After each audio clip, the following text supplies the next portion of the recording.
Hello students, कैसे हैं आप सब? होप सब अच्छे होंगे। जैसा कि हमने अपनी लास्ट वीडियो के अंदर बिजनेस एंड कॉमर्स स्टार्ट किया था और उसकी 2 वीडियोस के अंदर हमने इस चैप्टर का स्टार्टिंग पोर्शन कवर अप किया था, जिसके अंदर हमने ह्यूमन एक्टिविटीज़ का डिवीज़न, उसके अलावा हमने इकोनॉमिक एक्टिविटीज़ को डिटेल में स्टडी किया था, जिसमें बिजनेस, प्रोफेशन, एम्प्लॉयमेंट, उसके बाद इंडस्ट्रीज़ और टाइप्स ऑफ इंडस्ट्रीज़ करी थी।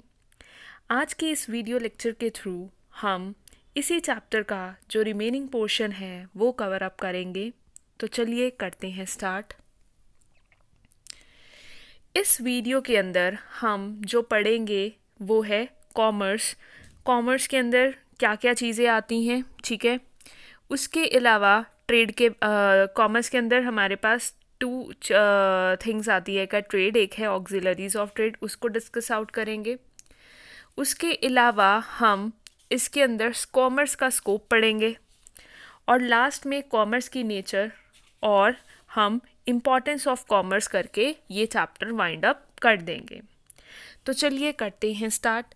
तो कॉमर्स होता क्या है? बेसिकली जो कॉमर्स है, it refers to the sum total of all those activities which are engaged in the removal of hindrances of person, place, time, risk, finance and information in the exchange of commodities. तो students, जो commerce है, देखिए होता क्या है। थोड़ा सा पहले मैं आपको इसका ओवरव्यू देती हूँ, फिर मैं इसके मीनिंग पर आती हूँ। हम कोई भी सामान बनाते हैं, ठीक है, प्रोड्यूस करते हैं। कोई भी प्रोड्यूसर है, ठीक है, उसने एक सामान बनाया, वो अपनी फैक्ट्री के अंदर अभी पड़ा है, प्रोडक्शन हो गई है। अब उस प्रोडक्शन को क्या करना है? जो वो चीज़ बनी है कस्टमर प्लेस तक पहुंचाना है, ठीक है। उसके अंदर भी बहुत सारी चीज़ें आएंगी, परचेज, सेल, ठीक है। उसके बाद कंजम्पशन प्लेस तक पहुंचाया जाएगा। तो प्रोडक्शन प्लेस से लेकर कंजम्पशन प्लेस तक बहुत सारी एक्टिविटीज़ आती हैं, ठीक है। तो वो सारी की सारी एक्टिविटीज़ किसके अंदर, उन सभी एक्टिविटीज़ का सम टोटल क्या है? हमारा कॉमर्स है। इसके अंदर हमारा ट्रेड भी आ जाता है। इसके अंदर हमारा ट्रेड के अलावा ऑक्सिलरीज ऑफ ट्रेड भी आ जाता है। तो पहले मैं एक बार दोबारा से मीनिंग पर आती हूँ। तो कॉमर्स क्या है? कॉमर्स उन सभी चीज़ों का सम टोटल है, उन सभी एक्टिविटीज़ का सम टोटल है। वो सारी एक्टिविटीज़ जो किसके अंदर आती हैं? प्रोडक्शन से लेकर कंजम्पशन प्लेस तक। मतलब अगर कोई जो भी चीज़ बनी है, जो भी प्रोडक्ट बना है, उसको प्रोडक्शन प्लेस से कंजम्पशन प्लेस तक, मतलब कि कंज्यूमर के प्लेस तक पहुंचाने के लिए जितनी भी एक्टिविटीज़ आती हैं, वो सारी की सारी हमारी कॉमर्स के अंदर इंक्लूड होती हैं। अब यहाँ पर बात की गई थी कि कॉमर्स के अंदर वो सभी एक्टिविटीज़ भी आएंगी।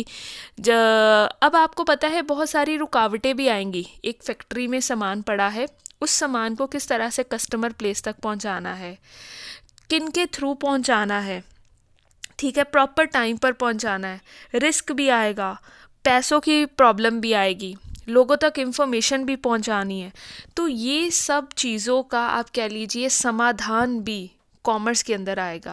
जैसे पर्सन्स की प्रॉब्लम आएगी, हिंड्रेंसेस ऑफ पर्सन होगा कि किन के थ्रू कस्टमर के प्लेस पर गुड्स को पहुंचाया जाए, तो ये मिडल मैन की हेल्प से प्रॉब्लम सॉल्व होती है। प्लेस, किस तरह से कंज्यूमर के प्लेस तक पहुंचाया जाए, ये ट्रांसपोर्टेशन के माध्यम से ये प्रॉब्लम सॉल्व होती है। टाइम, कि टाइमली गुड को पहुंचाया जाए। अब आपको पता ही है कि चीज़ बनने में और चीज़ का इस्तेमाल करने में बहुत समय लगता है। तो वो जो बीच का समय है, ताकि प्रोडक्ट ख़राब ना हो जाए, हम उसको कोल्ड स्टोरेज या वेयर हाउस में रख देते हैं। तो जो भी हिंड्रेंस ऑफ टाइम है वो हमारा वेयर हाउस से सॉल्व हो जाता है। तो जो ये सारी रुकावटें हैं, इन रुकावटों का समाधान भी किसके अंदर आता है? हमारा कॉमर्स के अंदर आता है। तो हमारे कॉमर्स के 2 कंपोनेंट्स हैं। तो सबसे पहले जो बात की गई है कंपोनेंट की, वो है trade and auxiliaries of trade. अब हम इन दोनों चीज़ों को डिटेल में पढ़ेंगे। तो सबसे पहले बात की गई है ट्रेड की। तो ट्रेड होता क्या है? ट्रेड का मतलब है, it refers to the purchase and sale of goods and services with profit motive. Trade का क्या मतलब है? व्यापार करना। अगर हम सरल भाषा में बात करें तो ट्रेड का मतलब है व्यापार करना। तो ट्रेड के अंदर क्या क्या आता है? ट्रेड के अंदर आता है कि चीज़ों को, गुड्स को, सर्विसेज को, उनका लेन देन, उनका परचेज एंड सेलिंग करना, ताकि मेन मोटिव क्या है? प्रॉफिट को कमाया जा सके। तो ये होता है हमारा ट्रेड। जो पर्सन्स ट्रेड की एक्टिविटीज़ परफॉर्म करते हैं उन्हें हम क्या बोलते हैं? ट्रेडर्स बोलते हैं। क्या बोलते हैं? ट्रेडर्स बोलते हैं। और जो वो एक्टिविटीज़ ट्रेडर्स परफॉर्म करते हैं उन एक्टिविटीज़ को हम क्या बोलते हैं? ट्रेड बोलते हैं। ठीक है। Traders can be carried on the smallest, और जो ट्रेड है इसको हम स्मॉलेस्ट मतलब कि स्मॉलर स्केल पर भी कर सकते हैं। अब सभी व्यापारी ये तो नहीं होते, बड़े व्यापारी होते हैं, छोटे व्यापारी भी होते हैं, बड़े व्यापारी भी होते हैं। ठीक है। जैसे for example, if an individual cells is good on a hand cart, it is called a trade. अब आपने देखा होगा कोई भी हैंड कार्ट पे, ठीक है, टोंगास पे, कोई भी, जैसे आप देख लीजिए कई बार रोड साइड टोंगास वगैरह के ऊपर या बैलगाड़ी के ऊपर फ्रूट्स वेजिटेबल्स सेल आउट की जाती हैं, तो वो भी पर्सन्स क्या हैं? ट्रेडर्स हैं। या बड़े जो आप कह लीजिए फैक्ट्रीज़ के अंदर भी सामान का लेन देन कर रहे हैं, तो वो भी क्या हैं? ट्रेडर्स हैं। क्लियर? अब क्लासिफिकेशन की गई है ट्रेड की। तो अगर मैं बात करूं क्लासिफिकेशन की, ठीक है, तो यहाँ पर देखिए, अब यहाँ पर हमारे पास जो ट्रेड होता है वो दो तरह का होता है। एक होता है होम ट्रेड, ठीक है, दूसरा होता है हमारे पास फॉरेन ट्रेड। तो कितनी तरह का ट्रेड है? होम ट्रेड है, ठीक है, और एक है हमारे पास फॉरेन ट्रेड। तो अगर बात की जाए होम ट्रेड की, ठीक है, और एक है फॉरेन ट्रेड, ये फर्दर इनकी टाइप्स हैं। तो होम ट्रेड आगे हमारे पास कितनी तरह का है? होम ट्रेड हमारे पास फर्दर 3 टाइप्स का है, और वो 3 टाइप्स कौन कौन सी हैं? एक है लोकल ट्रेड, एक है स्टेट ट्रेड, एक है इंटर स्टेट ट्रेड। पहले तो बात की जाए होम ट्रेड क्या होता है और फॉरेन ट्रेड क्या होता है। नाम से ही आपको इसका मतलब समझ आ जाएगा। होम ट्रेड होता है जब बाइंग और selling of things take place within the national boundaries of a country, it is called home trade. Home trade को अगर सरल भाषा में बात की जाए तो जब हम बाइंग और सेलिंग ऑफ थिंग्स करते हैं किसके अंदर? अपनी कंट्री की 4 दीवारी के अंदर, तो वो क्या होता है? हमारा होम ट्रेड होता है। तो होम ट्रेड क्या है? जब हम किसी भी चीज़ की बाइंग और सेलिंग अपनी कंट्री के अंदर ही कर रहे हैं, अपनी कंट्री के लोगों के बीच में ही कर रहे हैं, तो वो होता है हमारा होम ट्रेड। और अगर बात की जाए फॉरेन ट्रेड की, जब हम जो परचेज और सेलिंग की एक्टिविटीज़ है अपनी कंट्री में मतलब अपनी कंट्री के बाहर दूसरी कंट्रीज़ के साथ भी करते हैं, तो वो होता है फॉरेन ट्रेड। ठीक है। अब बात की जाए होम ट्रेड की। होम ट्रेड फर्दर कितनी टाइप्स का है? होम ट्रेड फर्दर 3 टाइप्स का है। वो 3 टाइप्स कौन कौन सी हैं? वो 3 टाइप्स है हमारे पास लोकल ट्रेड, स्टेट ट्रेड और इंटर स्टेट ट्रेड। ठीक है। अब बात की जाए लोकल ट्रेड की, तो लोकल ट्रेड कौन सा हुआ? लोकल ट्रेड वो ट्रेड हुआ which is limited to some village, town और डिस्ट्रिक्ट। ठीक है। लोकल ट्रेड जैसे आप कह लीजिए कि एक पर्टिकुलर प्लेस है, जैसे यमुना नगर है, तो यमुना नगर के अंदर ही आपस में जो व्यापारियों का व्यापार होता है वो होता है लोकल ट्रेड।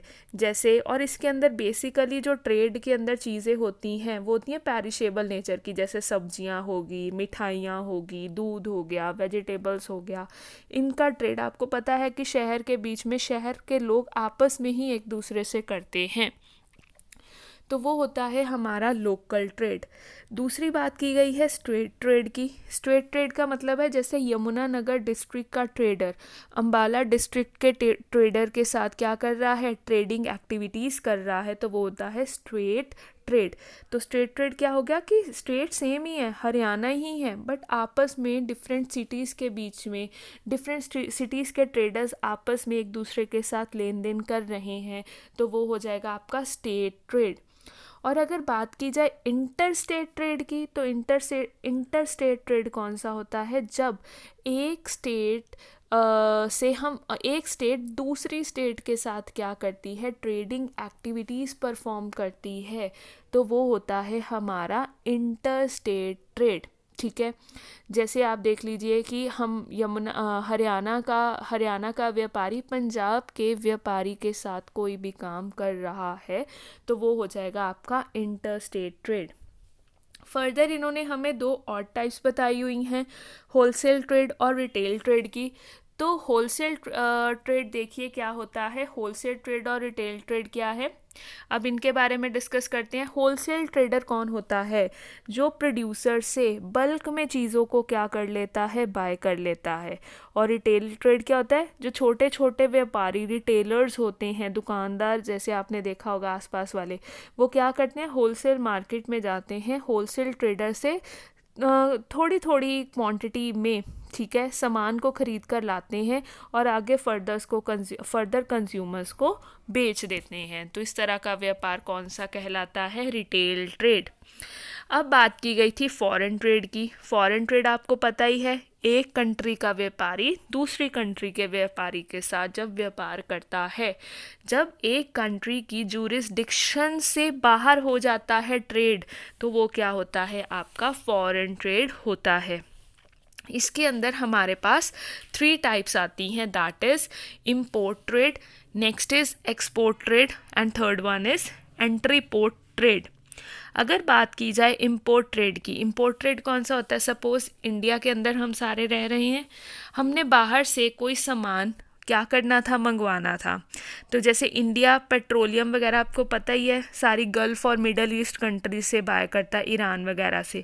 तो हमने क्या किया, जो कच्चा तेल था, जो क्रूड ऑयल आप कह लीजिए या पेट्रोलियम प्रोडक्ट्स हो गए, हम ईरान से क्या करते हैं, बाय करते हैं और अपनी कंट्री में लेकर आते हैं।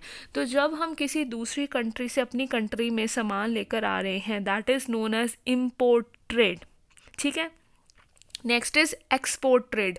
एक्सपोर्ट ट्रेड क्या होता है, हमारी कंट्री के अंदर जो सामान बना है लेकिन हम दूसरी कंट्रीज़ के अंदर वो सामान बेच रहे हैं, तो हम अपनी कंट्री से दूसरी कंट्री में क्या कर देंगे, वो सामान बेच देंगे, that is known as export trade.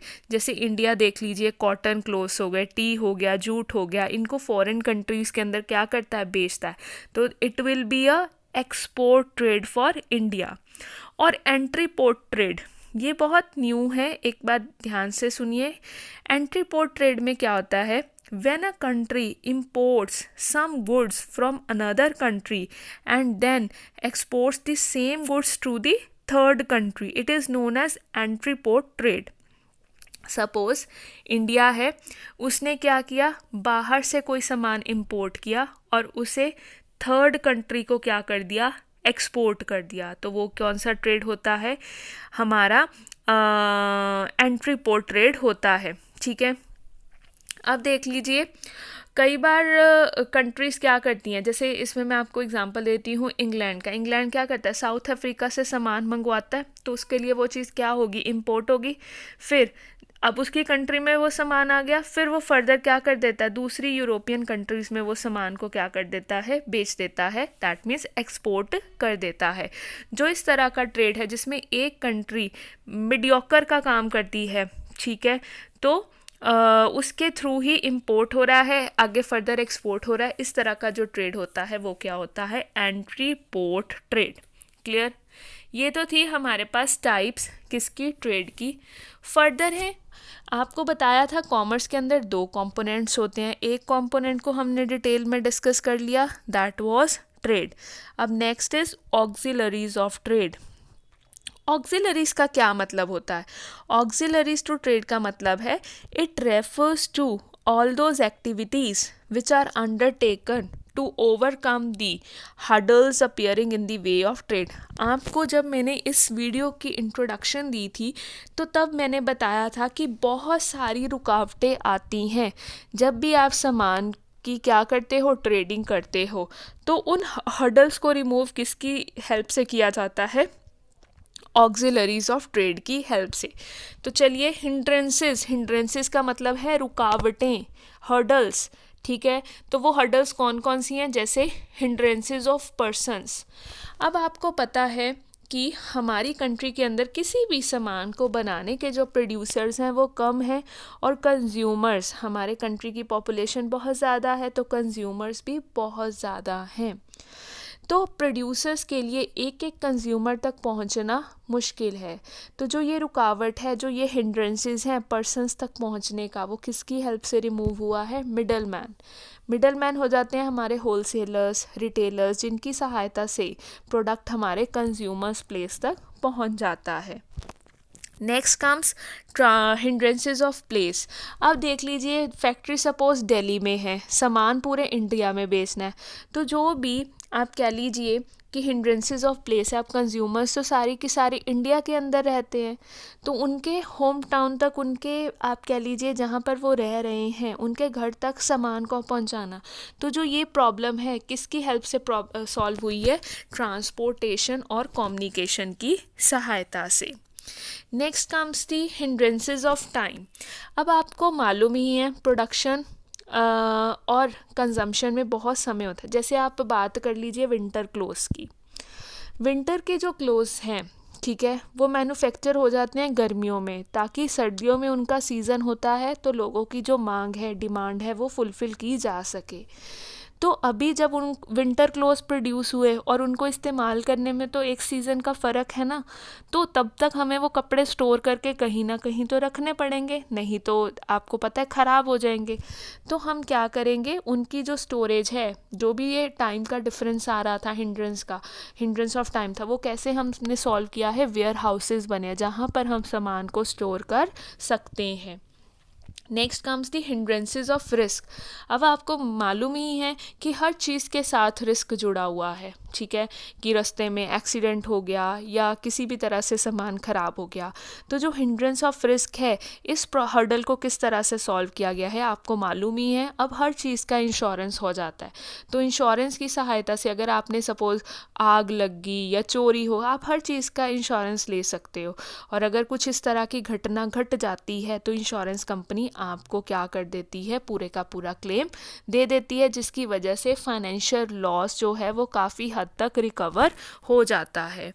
Next comes the hindrance of finance. अब आपको मालूम ही है किसी के पास भी इतना पैसा नहीं होता, तो लेकिन बिज़नेस चलाने के लिए तो आपको पैसों की रिक्वायरमेंट बहुत पड़ती है, आपको लिक्विडिटी बहुत ज़्यादा मेंटेन करके रखनी पड़ती है। तो जो भी हिंड्रेंस ऑफ फाइनेंस था वो किस तरह से रिमूव हुआ है? बैंकिंग फैसिलिटी की वजह से। आपको मालूम ही है कि बहुत सारे बैंक्स हैं अब इंडिया के अंदर, जो अगर किसी को भी पैसों की रिक्वायरमेंट है तो वो वहाँ से लोन की फैसिलिटी अवेल कर सकता है और अपनी जो भी पैसों की प्रॉब्लम है, फाइनेंस की प्रॉब्लम है, उसको सॉल्व कर सकता है। और लास्ट है हिंड्रेंस ऑफ इंफॉर्मेशन। आपको मालूम ही है कि अब नए नए रोज़ ही डेली आप देख लीजिए नई नई चीज़ें बाज़ार में आ रही हैं, नए नए प्रोडक्ट्स आ रहे हैं, उन सब की जानकारी, ठीक है, उन सब की इंफॉर्मेशन को लोगों तक किस माध्यम से पहुंचाया जाता है? एडवर्टाइजिंग की हेल्प से, प्रमोशनल एक्टिविटीज़ की हेल्प से। तो जो भी हिंड्रेंस ऑफ इंफॉर्मेशन था दैट वाज कि लोगों तक सही जानकारी पहुंचाना कि हमने ये पर्टिकुलर प्रोडक्ट बाज़ार में लॉन्च किया है, इसकी जानकारी लोगों तक पहुंचाना, किसकी हेल्प से वो प्रॉब्लम सॉल्व हुई है? With the help of advertising and other promotional activities. Clear? ये तो था आपका auxiliaries of trade. Now comes the scope of commerce. Scope of commerce में है कि कॉमर्स का दायरा कहाँ तक है। इन्होंने इस स्कोप को 2 पार्ट्स में डिवाइड किया है। First is main activities, second one is secondary activities. Main activities तो वो होती हैं, मेन एक्टिविटीज़ में क्या क्या आ जाता है? आपका ट्रेड और ऑक्सिलरीज ऑफ ट्रेड, जो हम डिटेल में डिस्कस अभी कर चुके हैं। और नेक्स्ट है सेकेंडरी एक्टिविटीज़। सेकेंडरी एक्टिविटीज़ में आ जाता है आपका डॉक्यूमेंट्स ऑफ ट्रेड, मतलब कि सेकेंडरी एक्टिविटीज़ हैं कि ट्रेड और ऑक्सिलरीज ऑफ ट्रेड के अलावा भी और भी बहुत सारी चीज़ें हैं जिनकी सहायता से हमारा ट्रेड सक्सेसफुली रन होता है। और वो कौन कौन सी हैं? एक है document to trade, next is commercial office, third one is commercial organisation, fourth one is goods and services. तो सबसे पहले है documents to trade. Documents to trade क्या होता है कि आपको मालूम ही है ट्रेड को चलाने के लिए हमें बहुत सारे डॉक्यूमेंट्स की रिक्वायरमेंट पड़ती है, जैसे इनवॉइस हो गए, बिल्स होगी, अगर रेलवे से सामान इधर का उधर कर रहे हो तो रेलवे रिसिप्ट्स होगी, बिल्स ऑफ एक्सचेंज हो गए, चेक्स हो गए। ये सब भी बहुत ज़्यादा ज़रूरी है हमारी कमर्शियल एक्टिविटीज़ के लिए और हमारे ट्रेड को सक्सेसफुली रन करने के लिए। Next comes the commercial office. Commercial office क्या है? एक आपको मालूम ही है, एक ट्रेडर को ऑफिस भी बनाना पड़ता है जहाँ पर वो प्लानिंग और एग्जीक्यूशन का काम करता है।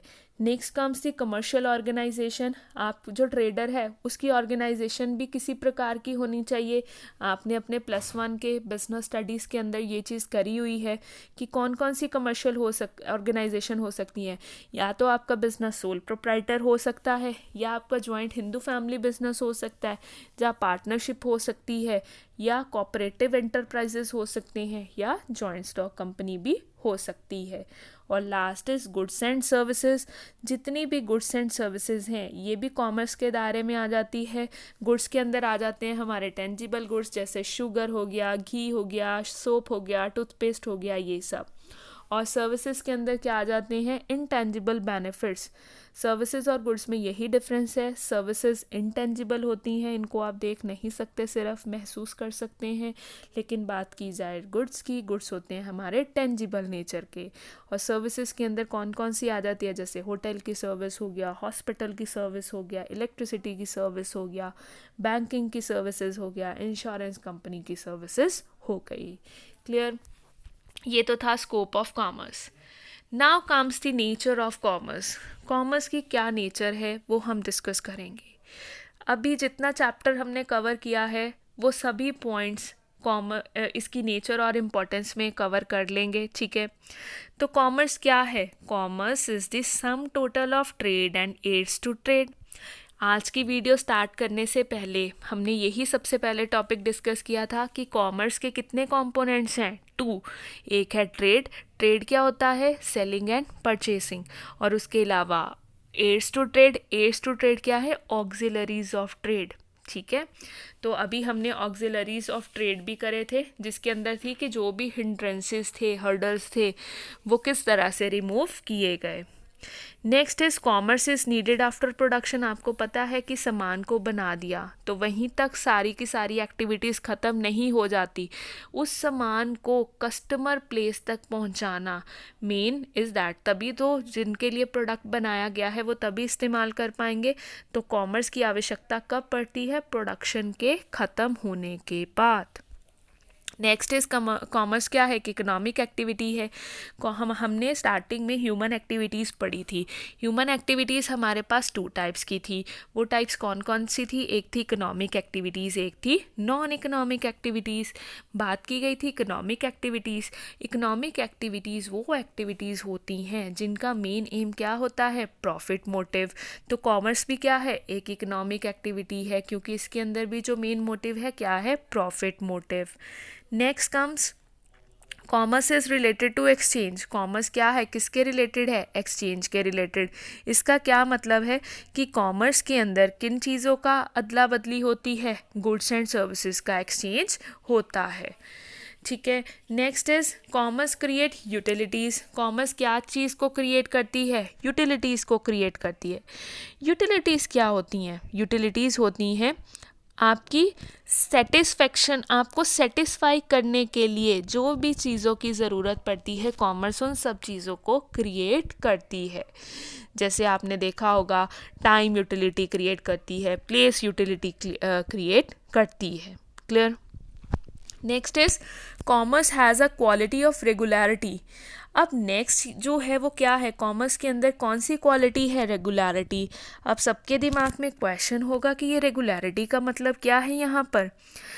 जो भी कॉमर्स के अंदर ट्रेडिंग होती है, गुड्स का आदान प्रदान होता है, गुड्स का एक्सचेंज होता है, सर्विसेज का एक्सचेंज होता है, वो ये नहीं है कि एक बार कर दिया, नहीं, आपको वो एक्टिविटी रेगुलर मैनर में करनी पड़ती है, तभी उसको हम क्या कहेंगे? बिजनेस या ट्रेड कहेंगे। तो कॉमर्स के पास कौन सी क्वालिटी है? Commerce has the quality of regularity.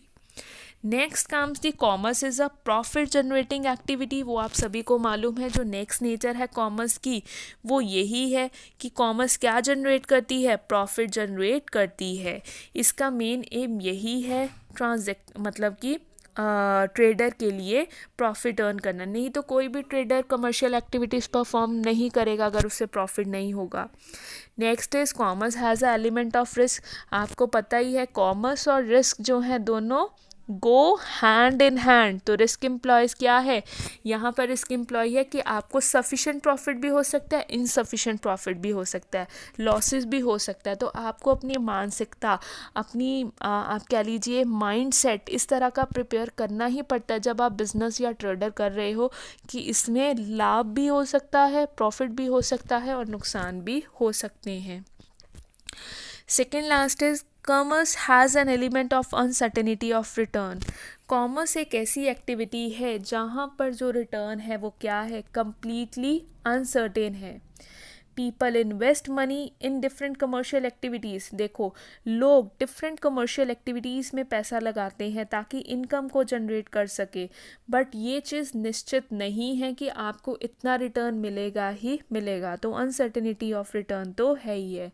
और लास्ट क्या है, कॉमर्स का मेन एम क्या है, कस्टमर्स को सेटिस्फाई करना, क्योंकि कस्टमर सेटिस्फाई रहेंगे तभी वो बार बार आपका प्रोडक्ट क्या करेंगे, परचेज़ करेंगे। बार बार आपका प्रोडक्ट परचेज़ करेंगे तभी आपकी जो सेल है वो इंक्रीज़ करेगी। सेल इंक्रीज़ करेगी तो जो ओवरऑल मेन ऑब्जेक्टिव था दैट वाज प्रॉफिट मोटिव, तभी आप बहुत ज़्यादा लाभ या प्रॉफिट कमा पाएंगे। ठीक है। और जो लास्ट टॉपिक है इस चैप्टर का that is importance of commerce. अब कॉमर्स की क्या इम्पॉर्टेंस है वो हम करेंगे। तो सबसे पहली जो इम्पॉर्टेंस है कॉमर्स की वो क्या, वो है it links the producers and the consumers. जो कॉमर्स है वो क्या करता है, प्रोड्यूसर और कंज्यूमर को आपस में जोड़ता है। आपको पता है प्रोड्यूसर ने अपनी फैक्ट्री प्लेस पर प्रोडक्शन कर दी, लेकिन उस फैक्ट्री प्लेस पर जो की गई प्रोडक्शन है, ठीक है, उसको कंज्यूमर तक पहुंचाने के लिए हम कमर्शियल एक्टिविटीज़, जो कॉमर्स की एक्टिविटीज़ हैं that means trade and auxiliaries of trade का क्या करते हैं, इस्तेमाल करते हैं। Second is it satisfy the human wants. जो भी ह्यूमन वांट्स हैं, कंज्यूमर्स हैं, उनकी आप क्या लीजिए नीड्स को सेटिस्फाई कौन करवाता है, कॉमर्स ही करवाता है उन तक प्रोडक्ट्स को पहुंचाकर। It helps in the expansion of aids to trade. Commerce के अंदर दो तरह की एक्टिविटीज़ आती हैं, दो कंपोनेंट्स थे, एक था ट्रेड एंड एक था एड्स टू ट्रेड। जो ये दोनों एक्टिविटीज़ हैं ये कंज्यूमर्स को क्या करती हैं, सेटिस्फाई करती हैं, जो भी उनके बीच का डिफरेंस है उसको रिमूव कर कर, ठीक है, लोगों की एक्सपेक्टेशंस को क्या करते हैं, ये सेटिस्फाई करते हैं। अगर और आपको मालूम है डे बाय डे जो लोगों की वांट्स हैं, जो नीड्स हैं वो बढ़ती जाती हैं। उन बढ़ी हुई नीड्स, उन बढ़ी हुई वांट्स को ये क्या करते हैं, कॉमर्स क्या करता है, सेटिस्फाई करता है।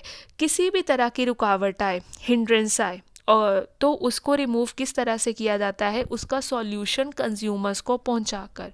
इसीलिए कहा गया है कि जितने भी एड्स हैं, एड्स का क्या मतलब होता है, जितने भी सॉल्यूशंस हैं उनको डे बाय डे कंज्यूमर्स की नीड्स एंड वांट्स के अकॉर्डिंगली ये कॉमर्स बढ़ाता रहता है।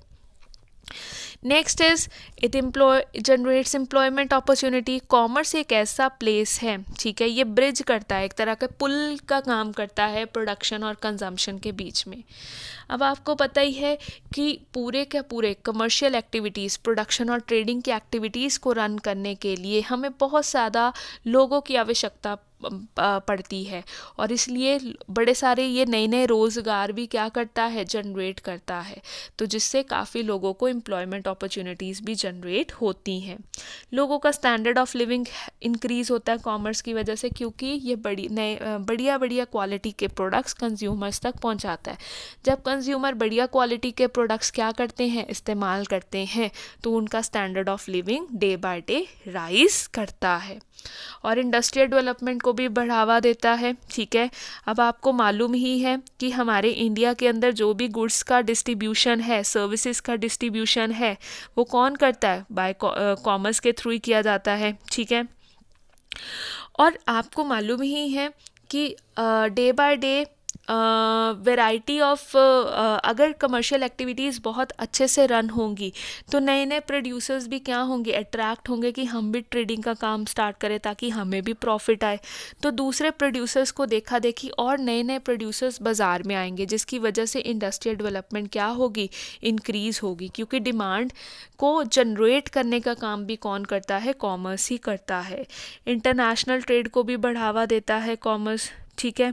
कॉमर्स के थ्रू हम क्या करते हैं, जिस कंट्री में अगर हमारी कंट्री में सपोज प्रोडक्शन बहुत ज़्यादा है, कंजम्पशन कम है, तो हमारे यहाँ के ट्रेडर क्या करेंगे, कोशिश करेंगे कि जहाँ पर जिस कंट्री में उस चीज़ की मतलब कि मांग है और वहाँ पर डिमांड है, वो करेंगे कि हम उस कंट्री में क्या कर दें, एक्सपोर्ट कर दें।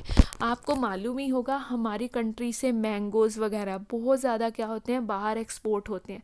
क्यों होते हैं, क्योंकि हमारी कंट्री की डिमांड तो फुलफ़िल हो जाती है, सप्लाई ज़्यादा है, तो वो कोशिश करते हैं जिन कंट्री में ये फ्रूट नहीं पाया जाता वहाँ पर भी एक्सपोर्ट किया जाए। तो कॉमर्स की वजह से ही इंटरनेशनल ट्रेड को क्या मिलती है, इनकरेजमेंट मिलती है। अंडर डेवलप्ड कंट्रीज़ को भी कॉमर्स क्या करता है, बेनिफिट करता है। सपोज़ अंडर डेवलप्ड कंट्रीज़ में रिसोर्सेज बहुत ज़्यादा है लेकिन प्रोड्यूसर नहीं है, तो हम क्या कर सकते हैं, वहाँ से रिसोर्सेज को क्या कर सकते हैं, इंपोर्ट कर सकते हैं अपनी कंट्री में। और जब हम इंपोर्ट करेंगे तो जो जिस कंट्री से इंपोर्ट करेंगे दैट मीन्स जो अंडर डेवलप्ड कंट्री होगी उसको पैसा मिल जाएगा, पैसा मिलेगा तो वो अपनी कंट्री की भी डेवलपमेंट कर सकते हैं। नेशनल वेल्थ इंक्रीज़ होगी, ऑब्वियस सी बात है। कंट्री में ट्रेडिंग एक्टिविटीज़ अगर बहुत ज़्यादा होंगी तो पैसे भी बहुत ज़्यादा कंट्री के अंदर इकट्ठे होंगे, जो गवर्नमेंट के ख़जाने हैं, रिज़र्व्स हैं, वो भरेंगे। और अगर इंटरनेशनल ट्रेड होगा तो फॉरेन जो एक्सचेंज रिज़र्व्स हैं एक गवर्नमेंट के, सरकार के, वो भी इंक्रीज़ होंगे, जिसकी वजह से हमारी जो नेशनल वेल्थ है वो इंक्रीज़ करेगी। और last is it creates utilities. आपको मालूम ही था ये जितने भी हिंड्रेंसेस हैं, सॉल्यूशंस हैं, सॉरी जितने भी हिंड्रेंसेस हैं, हर्डल्स हैं, प्रॉब्लम्स हैं, ठीक है, उनको सॉल्व करने के कॉमर्स क्या करती है, सॉल्यूशंस देती हैं, जिसकी वजह से जो कंज्यूमर्स हैं उनकी यूटिलिटी इंक्रीज़ होती है, सेटिस्फेक्शन इंक्रीज़ होता है। तो ये था स्टूडेंट्स हमारा chapter number 1 business and commerce. अगर किसी को भी इन 3 वीडियोस में जो चैप्टर नंबर 1 की थी किसी भी प्रकार का डाउट है तो आप कमेंट सेक्शन में कमेंट करके अपनी क्वेरीज और डाउट्स ले सकते हैं। आज के लिए बस इतना ही। मिलते हैं अपनी नेक्स्ट वीडियो के साथ with a new chapter of principles of business management. Till then, happy learning and keep revising.